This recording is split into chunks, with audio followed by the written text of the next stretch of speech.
It's like, I mean, I'll give you a silly example. People who are bad at taking compliments, right? You're so smart. No, no, no, no, no, no, right? We downplay it because we're embarrassed by the compliment, right? But a compliment is a gift.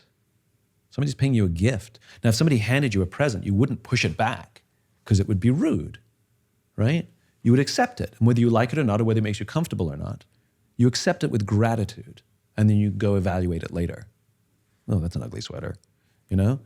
But you're still grateful for the thought and the gift. And a compliment's the same. And I think all of these things, the willingness to, to deny someone else the joy of giving you the gift of the compliment, and to deny someone else the intensity and joy of being there for someone else, again, I think is selfish. Never asking for help is selfish.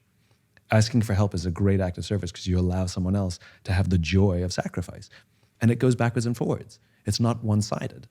And this is where I think great relationships work, which is we take turns. And sometimes it's really difficult when both of us are in need at the same time. That gets really difficult. Good thing we have friends. So, at the height of COVID, I have a couple of my friends, they're sort of remarkable high-performing individuals, both of them. And one of them called me out of the blue. She went for a long walk. She says, I'm doing really badly, and I need to talk to you. And I don't want to talk to my husband because he's doing really badly as well. And I fear that if I talk to him, he doesn't have the energy for me, but I know he'll want to be there for me, which will make it worse for him. We're both really struggling. Do you have some time to talk? And I mean, A, the willingness to ask for help. B, the willingness to understand that asking her husband for help would make it even more difficult for him. It was just a very sophisticated and beautiful moment. And to this day, not only did we become closer for it, but her husband and I became closer for it as well because I was there for her when he knew he couldn't be. And this is why we have friends. Like, again, we can't do this alone.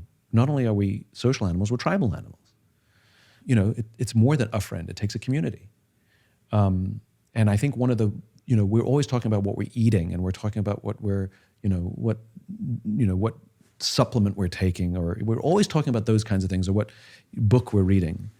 But we don't do enough talking about how we are nursing our close personal relationships, how we're taking care of those closest to us and making sure that the tribe is strong.